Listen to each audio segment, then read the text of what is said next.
తెలుగు రాష్ట్రాల ఉమ్మడి రాజధాని అయిన హైదరాబాద్ మహానగరంలో పెట్టుబడులు పెట్టాలనుకుంటున్నారా లేదా స్థిరాస్తులు కొనాలని భావిస్తున్నారా?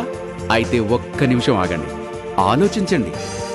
భారతదేశ 29వ రాష్ట్రంగా ఏర్పడిన తెలంగాణ రాష్ట్రంను టిఆర్ఎస్ పార్టీ నాయకులు తమ స్వంత కుటుంబ ఆస్తిలా భావిస్తూ తమ ఇష్టానుసారంగా నిర్ణయాలు తీసుకుంటూ దేశ సమగ్రతకు భంగం కలిగిస్తున్నారు.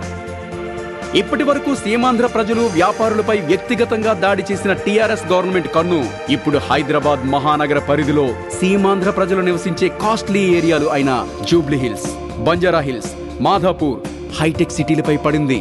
అత్యంత ఖరీదైన ఈ ప్రాంతాలలో కొంచెం ఖాళీ జాగా కనిపించినా చాలు, టిఆర్ఎస్ గవర్నమెంట్ ప్రోత్సాహంతో రాత్రికి రాత్రే అక్కడ బస్తీలు ఏర్పాటు చేసేస్తున్నారు. దీని కొరకు ఇతర ప్రాంతాల నుండి జనాలను తరలించి అక్కడ వారికి తాత్కాలిక ఆవాసాలు ఏర్పాటుకు సహకరిస్తున్నారు. దీనికి అక్కడ ఉన్న టిఆర్ఎస్ లోకల్ లీడర్స్ తో పాటు పోలీసుల సహకారం కూడా వారికి ఉంటుంది. టిఆర్ఎస్ గవర్నమెంట్ ప్రోత్సాహంతో బస్తీవాసులు అక్కడ నివసించే సీమాంధ్ర ప్రజలను రెచ్చగొడుతూ వారింటిపై దాడులు చేస్తూ కేసుల పేరుతో వారిని బ్లాక్మెయిల్ చేస్తూ వారిని అక్కడి నుండి తరిమేస్తూ టిఆర్ఎస్ గవర్నమెంట్ ఆపరేషన్ పూర్తి చేస్తున్నారు.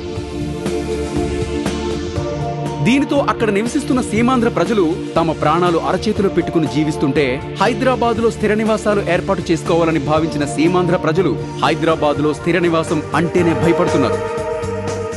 హైదరాబాద్ గ్రేటర్ పరిధిని ఆంధ్రప్రదేశ్, తెలంగాణలకు ఉమ్మడి రాజధాని అని ఏపీ పునర్విభజన బిల్లులో పెట్టినా టిఆర్ఎస్ ప్రభుత్వం మాత్రం సమయం వచ్చిన ప్రతిసారి మా నగరంలో సీమాంధ్రులకేం పని, ఇక్కడ నుండి మీ రాష్ట్రానికి వెళ్లిపోండి అంటూ తూలనాడుతూనే ఉంది.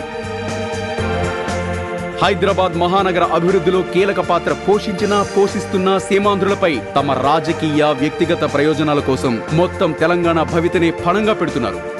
ఇలాంటి ప్రభుత్వాల నుండి, లీడర్ల నుండి హైదరాబాద్ మహానగరాన్ని కాపాడుకోలేకపోతే అంతర్జాతీయంగా హైదరాబాద్ బ్రాండ్ ఇమేజ్ మరింతగా దిగజారుతుంది. కావున తెలంగాణ ప్రాంతానికి, దేశ ప్రగతికి ఎంతో దోహదపడుతున్న హైదరాబాద్ ను ప్రగతి పథం వైపు నడిపించాలంటే హైదరాబాదీలను, తెలంగాణ ప్రాంత ప్రజలకు ఎలాంటి ఇబ్బంది లేకుండా కేంద్ర ప్రభుత్వమే హైదరాబాద్ మహానగర పాలనను తన చేతుల్లోకి తీసుకోవాలి.